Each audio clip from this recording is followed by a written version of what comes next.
It's spray painting time. Actually, we're gonna turn it this way. Now, I was asked to share my thought process the next time I do this. And the first thing is that there's not a thought process. I don't actually plan my art that much. At most, I'll have 3/4 of an idea before I start. There's a bunch of wasps here for some reason. Don't know if it's showing up on the camera. There it is. Yeah. Hopefully I don't get stung. Anyway, like I said, I don't tend to have much of an idea when I start, and I just have a very rough idea of what I want to do and go from there. For this one, I do actually have somewhat of an idea of what I want to do, but we'll get to that in a minute. This part is going to be purely derived from what I get. And we're going to start by using my copper paint to do a little circle right here. We're going to let that dry for a second and keep an eye on this wasp that will not leave me alone. Now that the copper is dry, we're going to use our spring green on our copper because it does kind of look like oxidized copper. Paper and just scrungle it a bit and start pressing it down.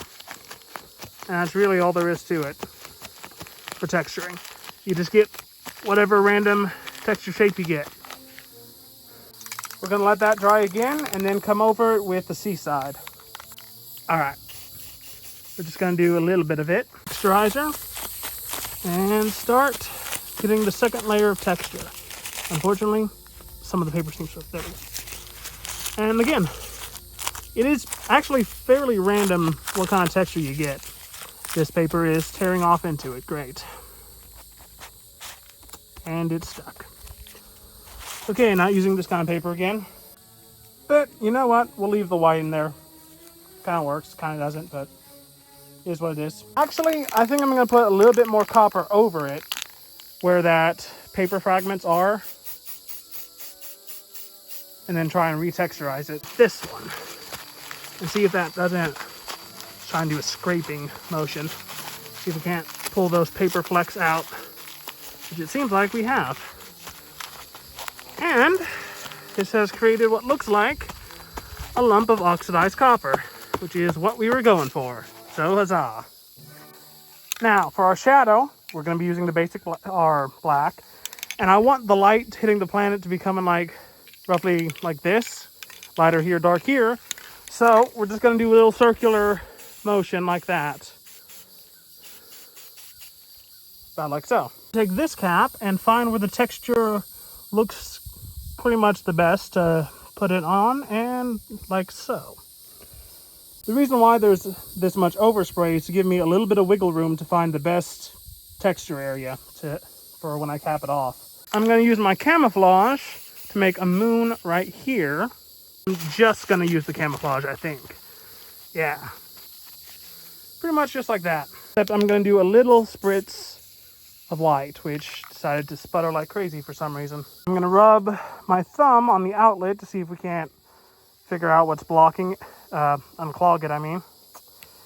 I'll figure out what's blocking it. What's blocking it is that there's a little bit of dried paint on it, so we're just going to rub our nail over it, and hopefully it won't do that later. Now, keeping with the same light arrangement as our first shadow, we're just going to do a little bit of black. And where it roughly looks interesting texture-wise, and put a cap on it. We're going to put some rocks on our cap, just in case the wind picks up.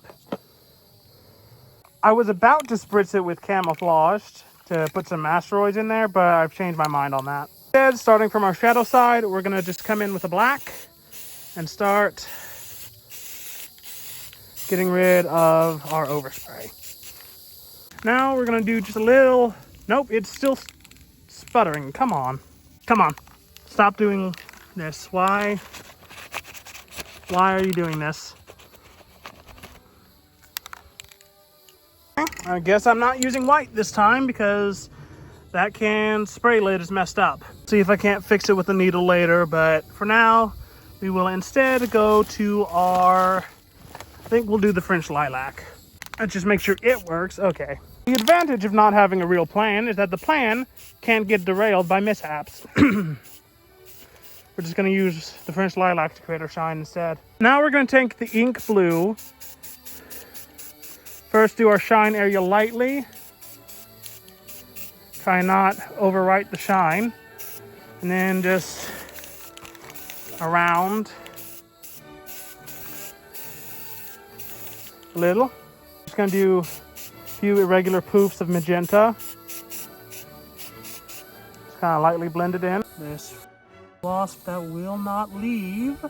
And now we're just gonna lightly darken it back up a little bit. Just a little. Like so. Since the white's giving me trouble, we will use Seaside for our stars. I'm gonna stand back and just go kind of circular motion to scatter the droplets around. Yeah. On my knuckles, I'm just gonna lick my hand a little bit. Let's also do a few yellow stars with the summer squash. Same method as before, just there we go. Come over to this side.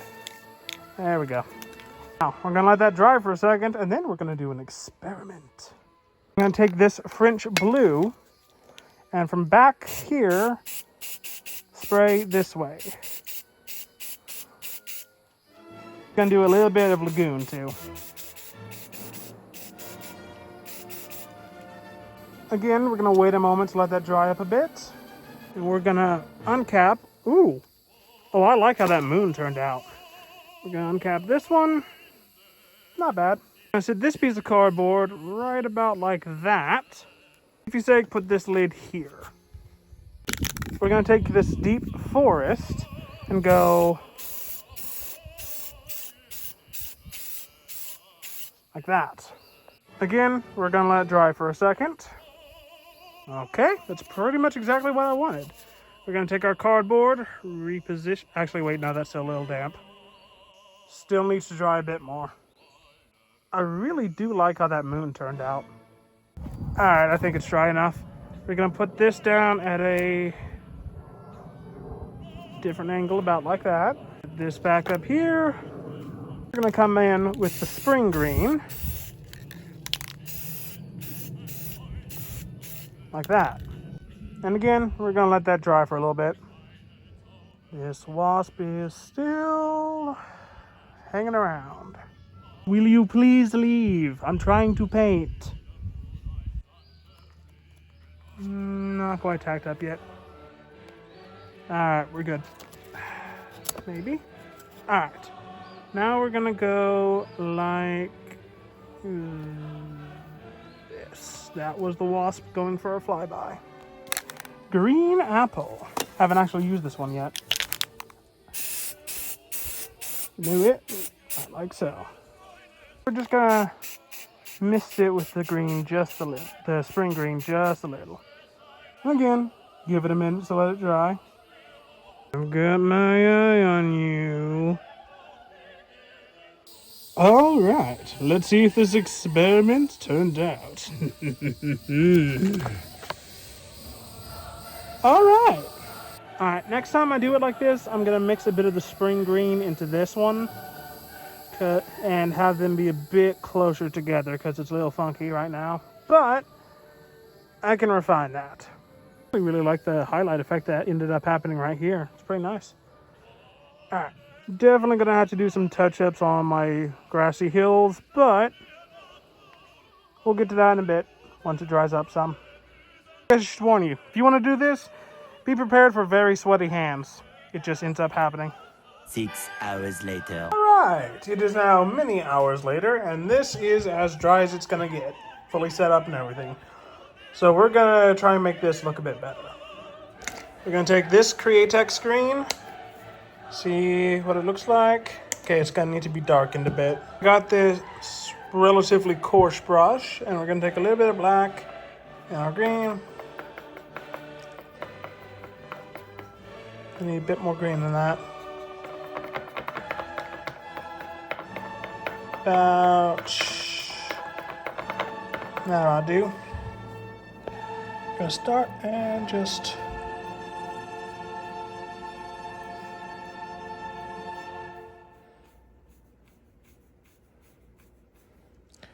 follow along our thing.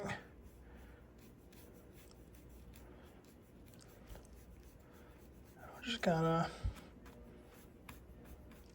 tap at it.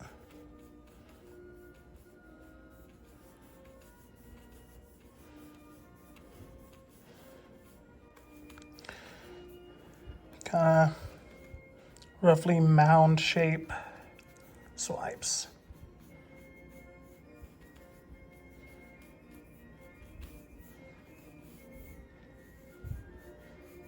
Try and get it right on that edge where it goes to the lighter green.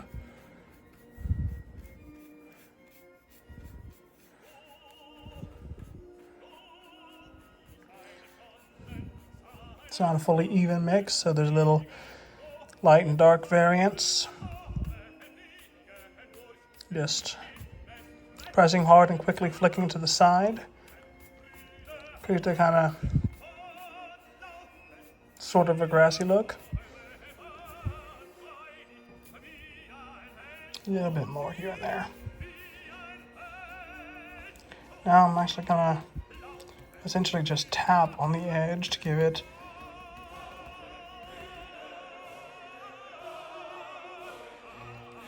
tapping along the edge here to give it a little bit of breaking up. Kind of a flick upwards.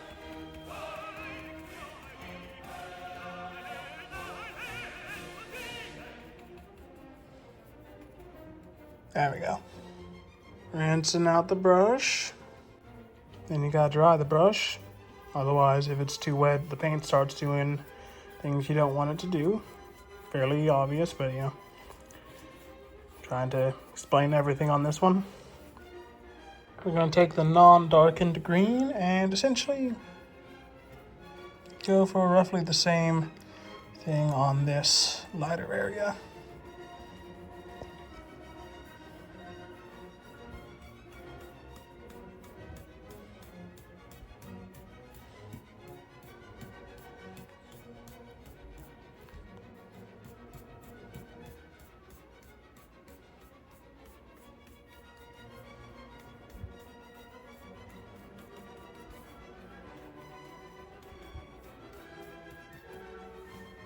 We're actually going to take a little bit of the darkened green and just work that in a spot or two. Just a little towards the bottom.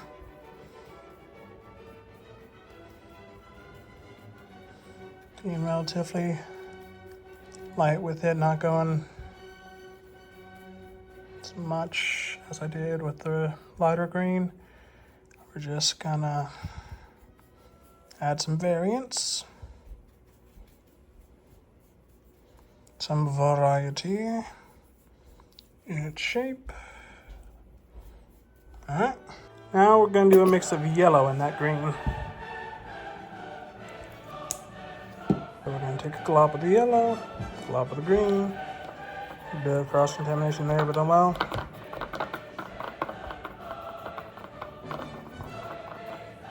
That's about what we want, and so process repeats.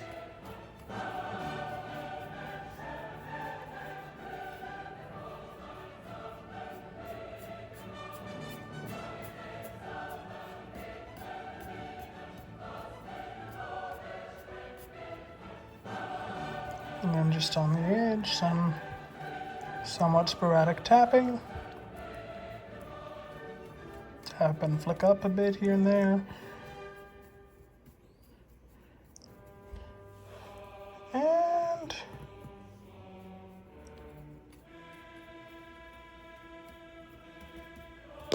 right there. Like before, we're gonna grab just a little drop of the black, mix it back up, so we can get a bit of a, actually dry the brush off a bit. There we go.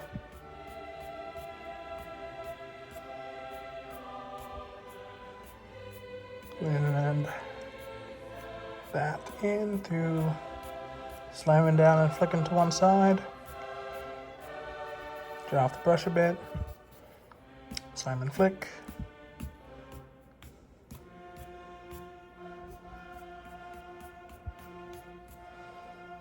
There we go.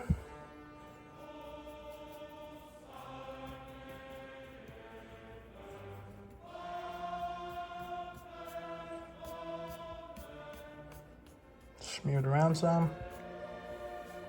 Now let's dry off the brush a little bit, and I think I'm just gonna come in and give a little smack around on this one.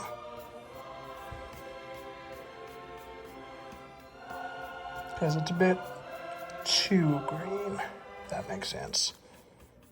But I think I might have just made a mistake and it's muddling it, but we'll see.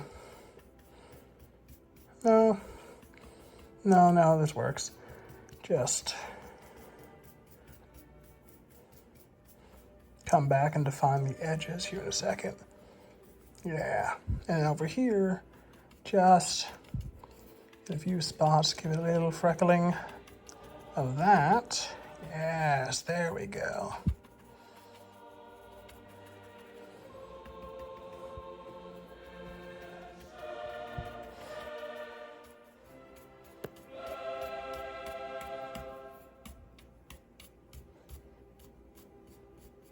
Just a little.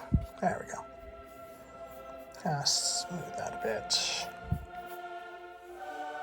Let's gather some of this on new brush and then just kind of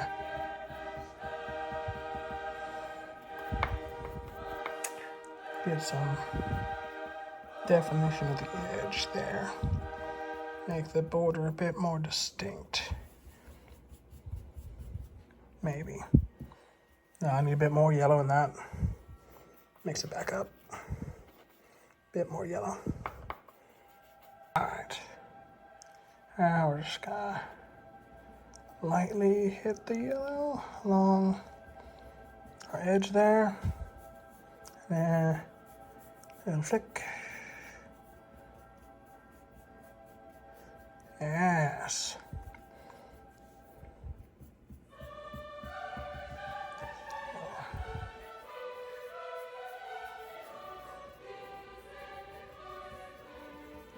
Blending it a bit. Take our rough brush again, dry it off some. Not all the way, and we're just gonna carry it.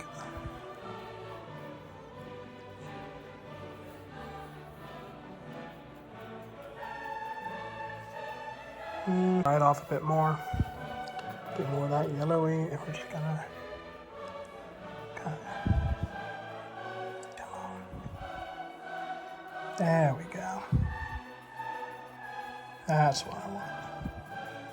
And then bring it in a bit so it doesn't look as abrupt. Yeah. Dry it off a bit. The regular green has a bit of the yellow. See what that comes off as. Yeah, a bit of black, probably too much black. Some of this, still too much black, some of that. Still too black. Bit of yellow. Closer. Actually, yeah, we'll go with that. And then we're just gonna actually dry it off some.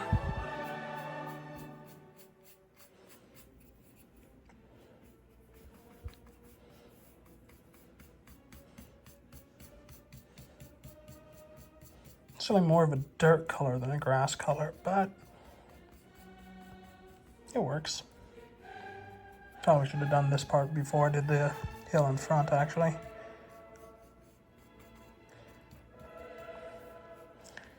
This one can be muddier though.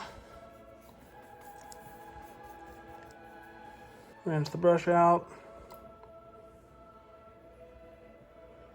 Dry the brush.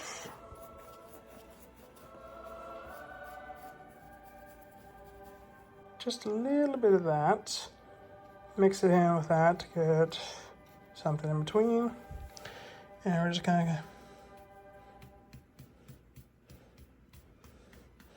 break up the muddy, hopefully.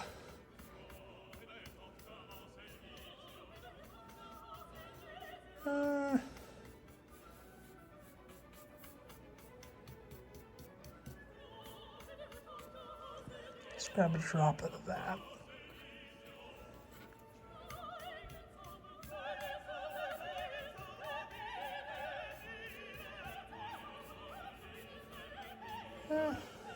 Alright, do a bit of that lighter green again. Try and work it to the edge of the brush. Mix it there.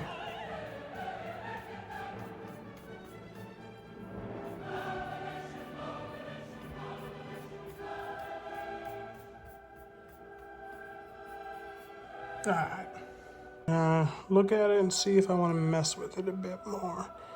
I think what I'm going to do is take the really black spot here and just kind of poke at it. Get a bit more of it.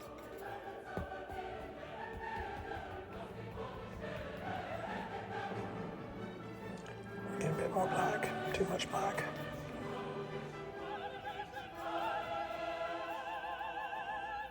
Regular green, and then use this hole to mix it. Bit of the yellow. Yeah. Dry it out a bit.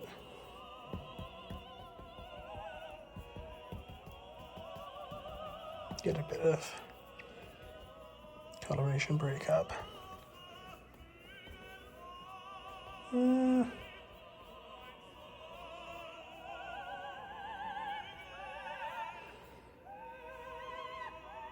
Still not quite happy with right there, but take some yellow, blend that into what I have. That's what I was looking for.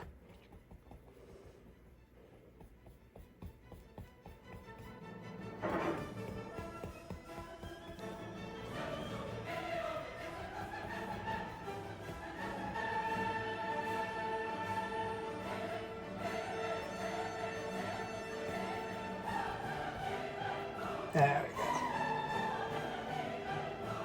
go. Yeah. Now we're gonna do a little touch up right here where the shadow got messed up on the edge.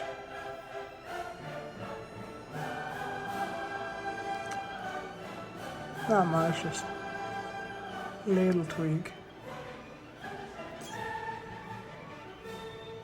All right.